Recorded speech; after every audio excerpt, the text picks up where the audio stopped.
नमस्कार, मैं हूं आपके साथ मोनिका गुप्ता और आप देख रहे हैं उत्तर प्रदेश की तमाम महत्वपूर्ण खबरें।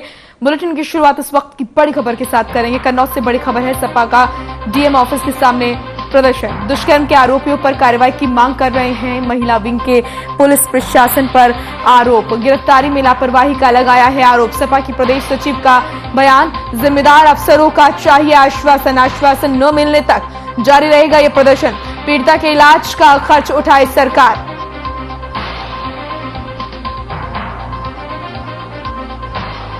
तो सपा का प्रदर्शन, कहा जब तक हमारी बात नहीं सुनी जाएगी प्रदर्शन यूं ही जारी रहेगा।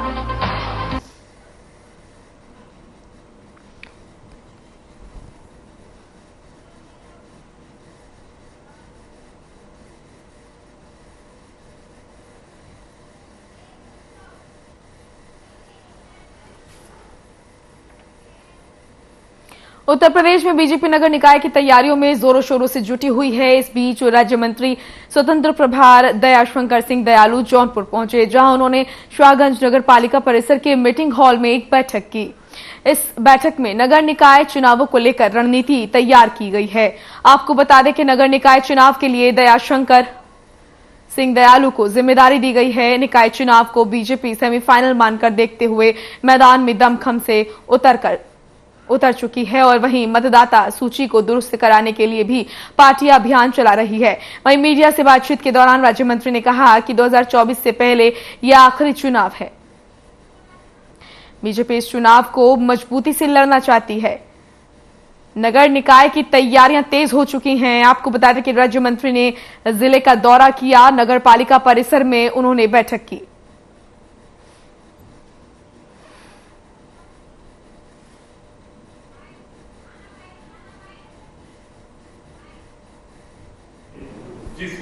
बस निकाय चुनाव सामने है। आज वोटर लिस्ट भी आ गई। वोटर लिस्ट की जांच करना, जो अपने लोगों के वोट छूटे हैं उसको बढ़ाना। अभी तो प्राथमिकता यही तय हुई है कि हमारे जो अपने लोगों के नाम कटे हैं, वोटर लिस्ट में जो फर्जी नाम पड़े हुए हैं उनको हटाना, अपने लोगों के नाम जोड़ना जो आज तक वोटर लिस्ट में जिनका नाम नहीं जुड़ पाया है। तो 1 से 7 तारीख तक जो प्राथमिकता है और उसी को नाम बढ़वाना, नाम जुड़वाना, यही प्राथमिकता है और इसीलिए आज ये बैठक यहाँ बुलाई गई।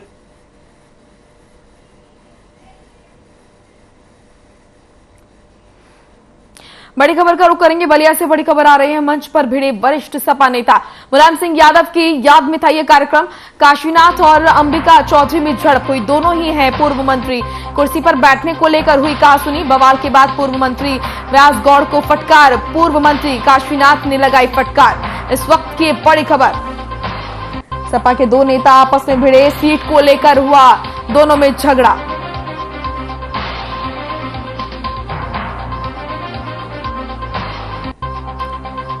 मुलायम सिंह यादव की याद में यह कार्यक्रम रखा गया था। ऐसे में यहां पर तमाम नेता समाजवादी पार्टी के एकत्रित हुए और सीट को लेकर दो नेताओं में झगड़ा हुआ।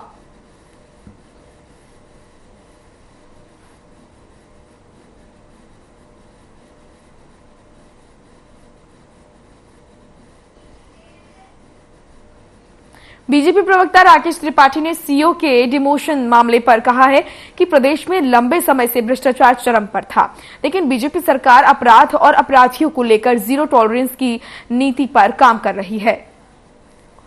प्रदेश में भ्रष्ट अधिकारियों के खिलाफ सख्त से सख्त कार्रवाई की जाएगी। राकेश त्रिपाठी का बयान सामने आया। कहा, सीओ डिमोशन मामले पर उन्होंने अपना बयान देते हुए कहा कि बीजेपी यहां पर उन्होंने कहा कि सही तरीके से हम यूं ही काम करते रहेंगे और किसी भी तरह की लापरवाही बर्दाश्त नहीं की जाएगी।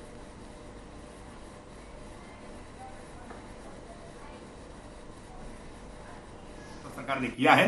उत्तर प्रदेश में लंबे समय तक समाजवादी पार्टी और बहुजन समाज पार्टी की सरकार में पूरी प्रशासनिक व्यवस्था का जातीयकरण हो गया था और इसीलिए भ्रष्टाचार चरम पर था। उत्तर प्रदेश में योगी आदित्यनाथ जी की सरकार बनने के बाद से प्रशासनिक अधिकारियों की जवाबदेही सुनिश्चित कराने का काम किया है और जो भी अधिकारी भ्रष्टाचार में लिप्त हैं, जो लगातार ताकीद किए जाने पर अपना आचरण नहीं सुधार रहे हैं, उनके खिलाफ अनुशासनात्मक कठोर कार्रवाई की जा रही है। इसलिए निलंबन की कार्रवाई हो, बर्खास्तगी की कार्रवाई हो या वॉलंटरी रिटायरमेंट की कार्रवाई हो या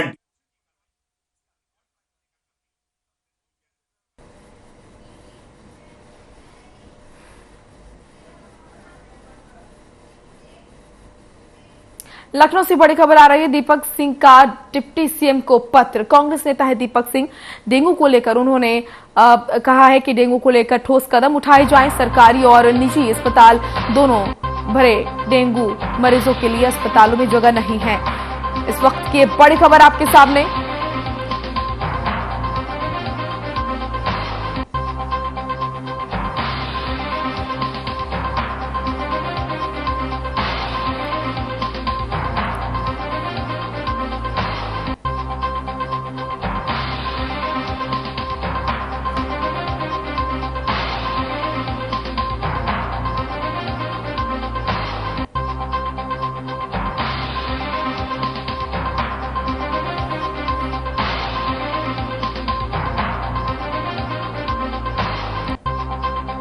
तो लखनऊ से बड़ी खबर, दीपक सिंह का डिप्टी सीएम को पत्र। कांग्रेस नेता है दीपक सिंह का डेंगू को लेकर उठाए जाएं कोई ठोस कदम। सरकारी और निजी अस्पताल दोनों भरे डेंगू के मरीजों को, क्योंकि डेंगू के मरीजों के लिए अस्पतालों में जगह नहीं है।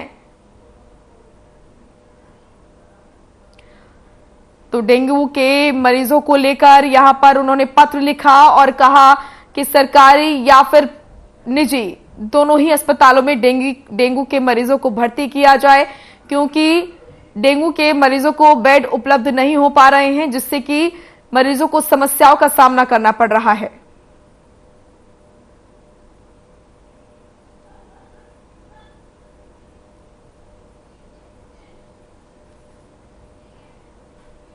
प्रदेश सरकार में समाज कल्याण राज्य मंत्री असीम अरुण ने कहा कि प्रदेश सरकार भ्रष्टाचार को खत्म करने के लिए हर संभव कोशिश कर रही है। और उन्होंने ट्वीट कर बताया कि अब प्रदेश सरकार के जरिए सामूहिक विवाह योजना के तहत हर दंपत्ति को 35,000 रुपए दिए जाएंगे। उन्होंने कहा कि प्रदेश में भ्रष्टाचार करने वाले अधिकारियों के खिलाफ कड़ी से कड़ी कार्रवाई की जाएगी।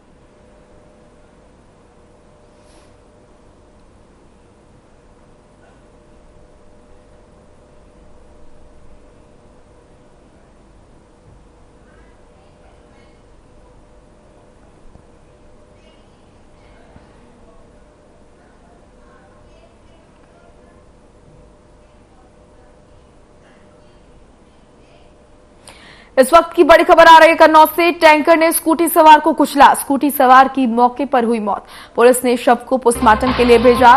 गुरसाएगंज कोतवाली क्षेत्र के समधुन कस्बे की यह घटना बताई जा रही है। इस वक्त की बड़ी और अहम जानकारी आपके सामने।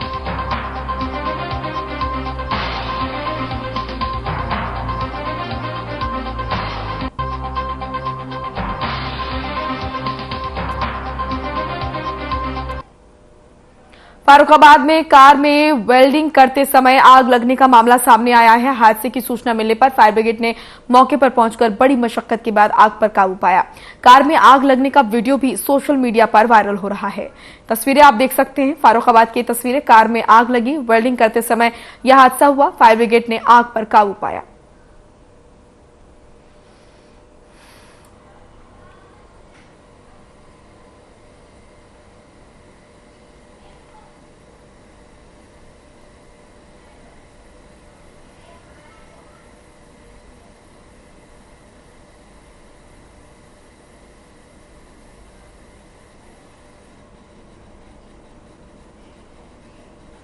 लखनऊ से बड़ी खबर आ रही है। 51 गुमशुदा मोबाइल हुए हैं बरामद। सर्विलांस सेल पुलिस कमिश्नरेट ने किए हैं बरामद। इस वक्त की बड़ी और अहम जानकारी आपके सामने। लखनऊ से बड़ी खबर, 51 गुमशुदा मोबाइल किए हैं बरामद।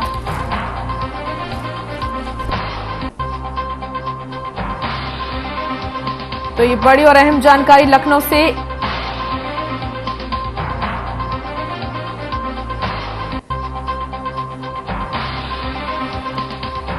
51 गुमशुदा मोबाइल बरामद किए हैं पुलिस ने। सर्विलांस सेल पुलिस कमिश्नरेट ने किए हैं बरामद। तस्वीरें आप देख रहे हैं।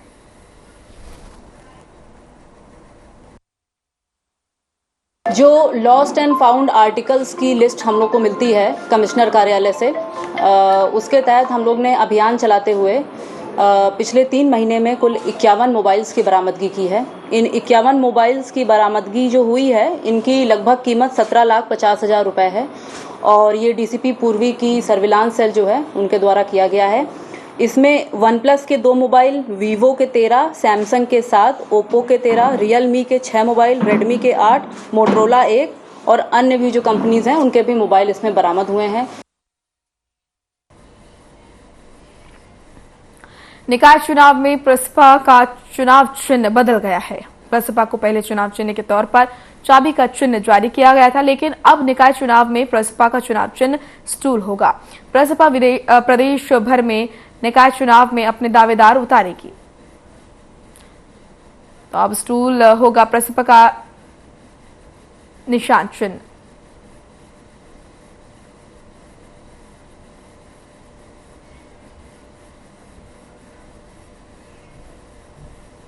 ग्रेटर नोएडा में एनटीपीसी से प्रभावित किसानों ने एनटीपीसी प्लांट पर प्रदर्शन किया था।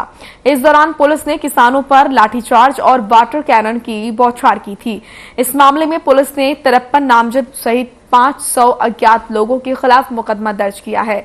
पुलिस कार्रवाई के विरोध में किसानों ने दादरी के विधायक के आवास पर धरना प्रदर्शन किया और विधायक आवास पर धरना दे रहे किसानों ने लाठीचार्ज करने वाले पुलिस कर्मियों के खिलाफ कार्रवाई की मांग की है।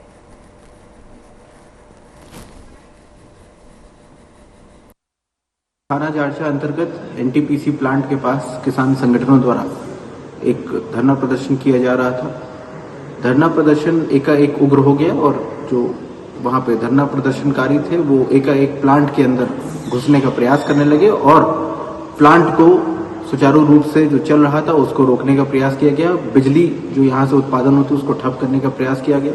इसको दृष्टिगत रखते हुए मौके पर मौजूद जो पुलिस बल और प्लांट की सुरक्षा में लगा हुआ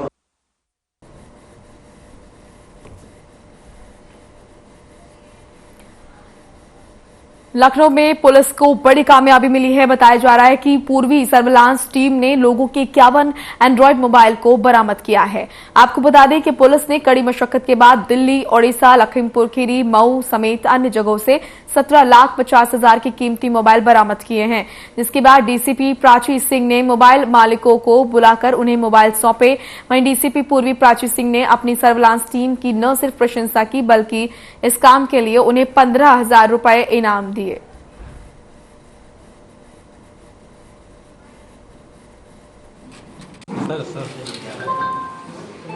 जो लॉस्ट एंड फाउंड आर्टिकल्स की लिस्ट हम लोग को मिलती है कमिश्नर कार्यालय से, उसके तहत हम लोग ने अभियान चलाते हुए पिछले 3 महीने में कुल 51 मोबाइल्स की बरामदगी की है। इन 51 मोबाइल्स की बरामदगी जो हुई है इनकी लगभग कीमत 17,50,000 रुपए है और ये डीसीपी पूर्वी की सर्विलांस सेल जो है उनके द्वारा किया गया है।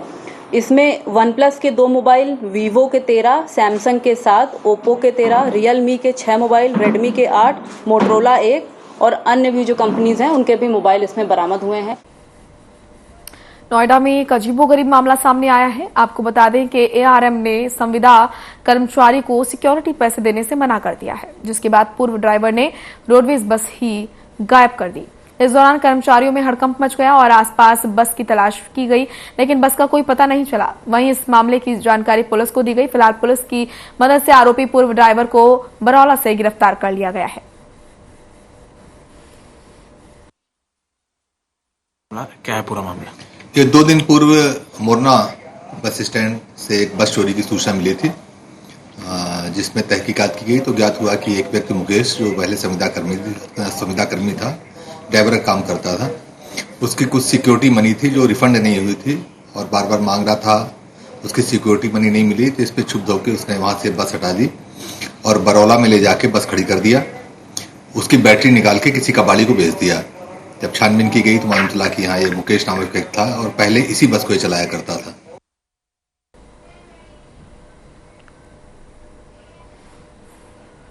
यूपी के बुलंदशहर में एक नवविवाहिता ने ससुराल पक्ष पर दहेज के लिए हत्या का प्रयास करने का आरोप लगाया है। विवाहिता ने आरोप लगाते हुए कहा कि ससुराल वालों ने उस पर केरोसिन डालकर उसे जिंदा जलाने का प्रयास किया। इस मामले में पुलिस ने नवविवाहिता के पति के साथ ही 3 लोगों पर मामला दर्ज कर जांच शुरू कर दी है।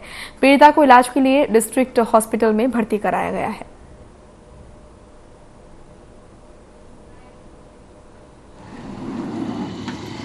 शराब पिया थे, मैं मना करती थी घर में और मैंने शोर मचाया। तो आज पड़ोस वालों ने मारा, नंदोई नहीं मारा।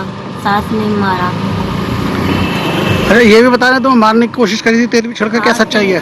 तेल मेरे नंदोई ने लाके दिया और मेरे आदमी ने माचिस की तीली लगाने की कोशिश की मेरे साथ।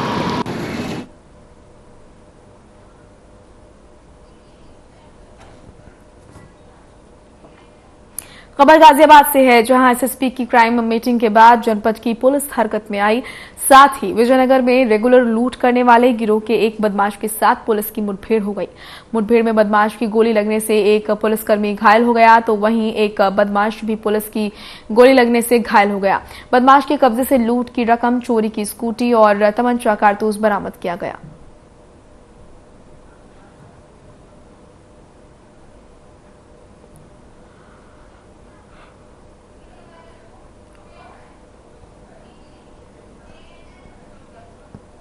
फिरोजाबाद में मामूली विवाद, एक व्यक्ति को पीटने की घटना सामने आई है। युवक को पीटने का वीडियो भी सोशल मीडिया पर वायरल हो रहा है। आपको बता दें,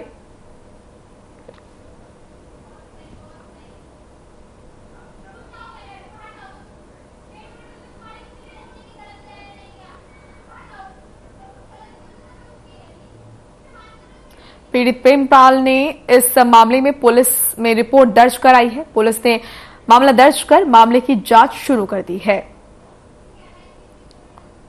तो फिरोजाबाद से खबर, मामूली विवाद में युवक से मारपीट, सोशल मीडिया पर वीडियो वायरल हो रहा है। पुलिस ने इस पूरे मामले की जांच की।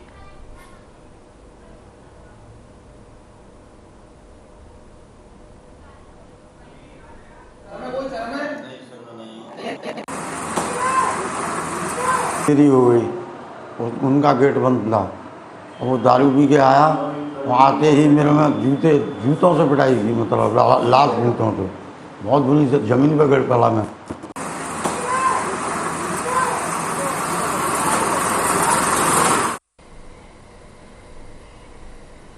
खबर हाथरस से है, जहां डिप्टी सीएम ब्रजेश पाठक एक निजी कार्यक्रम में शिरकत करने के लिए पहुंचे। डिप्टी सीएम के आने पर जिला प्रशासन के अलर्ट रहने के निर्देश दिए गए। साथ ही डिप्टी सीएम ने रामलीला मैदान में चल रहे कृष्ण लीला कार्यक्रम का भी शुभारंभ किया। वहीं बीजेपी के कार्यकर्ताओं ने फूल माला पहनाकर उनका स्वागत किया।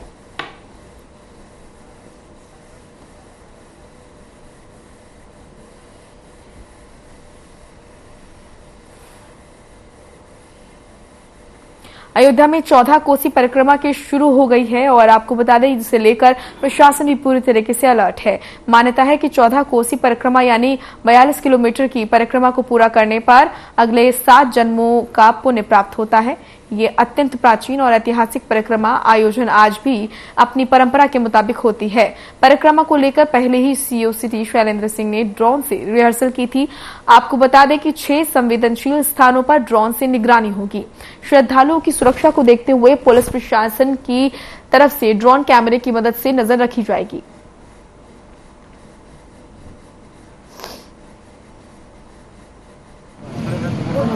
चौदह कोसी परिक्रमा लगभग 47 किलोमीटर की परिक्रमा है, जिस पर कई सेक्टर, कई जोन और सब सेक्टर बनाकर पुलिस व्यवस्था सुनिश्चित की गई है और जिसमें निगरानी हेतु ड्रोन की व्यवस्था की गई है और ड्रोन से चप्पे चप्पे की निगरानी की जाएगी और फोर्स को अलर्ट करने के दिशा निर्देश माननीय पुलिस अधीक्षक द्वारा दिए गए हैं।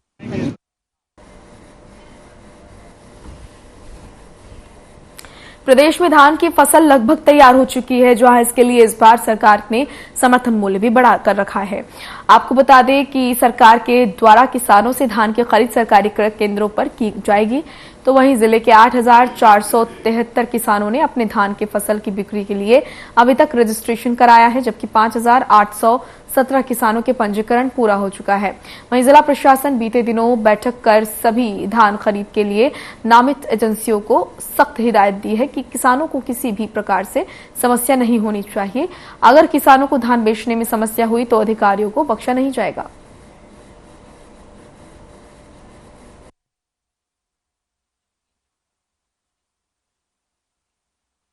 प्रारंभ होनी थी और ऐसे में क्या यहाँ पे कांटे वाटे लगे हैं, क्या सुविधाएं हो रही हैं? नहीं, ये तो यहाँ की व्यवस्थापक जाने, मतलब हम तो सिर्फ आज नंबर लेने आए थे, और धान मेरा अभी तैयार भी नहीं है, लेकिन नंबर मिल गया है। तो अभी यहाँ पे शुरुआत हुई है खरीदी की? खरीदी की शुरुआत तो अभी आज कोई नहीं लाया, कोई लाया नहीं है। इनके कांटे वाटे हैं? ये तो बाहर से पता करना पड़ेगा। क्या कुछ सुविधा हो रही है? अभी तक आपने क्या कुछ कराया है? नहीं, कुछ नहीं, ऑनलाइन कराए हैं, कागज मिल गया, एसडीएम साहब ने सत्यापन कर दिया। और अभी आप यहाँ आए थे? यहाँ आए तो कागज साहब को दे दिए, कागज नाम लिख लिए हैं, नंबर दे दिए हैं साहब। कब तक डेट मिली है इसकी? अब डेट तो हम बताए हैं साहब से, डेट तो पहले था, लेकिन हम दिसंबर में बताए हैं सर। इस 2022-23 वर्ष में जो सरकार ने, उत्तर प्रदेश सरकार ने लक्ष्य रखा है, उसके तहत अमेठी जनपद में विपणन का, अमेठी तहसील में ये अमेठी क्रय केंद्र एकमात्र विपणन का है, जहाँ पे अब तक 52 किसानों द्वारा अपना नाम नंबर लगाने के लिए अपना खतौनी वगैरह प्रस्तुत किया गया है। और किसानों से वार्ता पता चला कि अभी किसी किसान का धान तैयार नहीं है, हफ्ते 10 दिन सब में समय है। बहराइच में जिलाधिकारी दिनेश चंद्र और एसएसपी केशव कुमार चौधरी ने यातायात माह का शुभारंभ किया। इस दौरान जिले के कई सामाजिक संगठनों के पदाधिकारी और सदस्य भी मौजूद रहे। आपको बता दें कि जिलाधिकारी दिनेश चंद्र ने लोगों से यातायात नियमों का पालन करने की अपील की। साथ ही उन्होंने कहा कि केवल चालान से बचने के लिए हेलमेट का प्रयोग न करें, हेलमेट को एक नियम की तरह प्रयोग करें। और वहीं एसएसपी केशव कुमार चौधरी ने कहा कि जनता को यातायात नियमों का पालन करते हुए ही सड़क पर चलना चाहिए।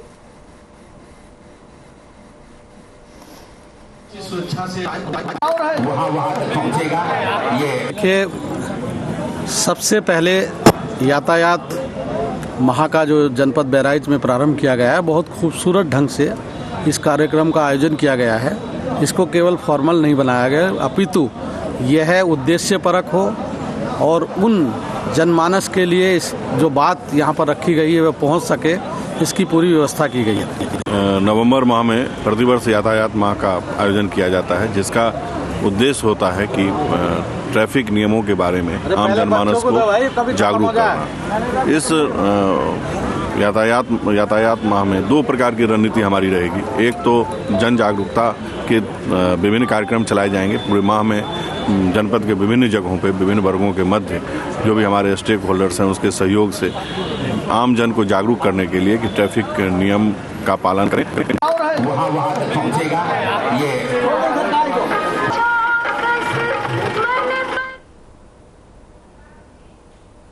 चलिए फिलहाल इस बुलेटिन में इतना ही। आप देखते रहिए खबरें। नमस्कार।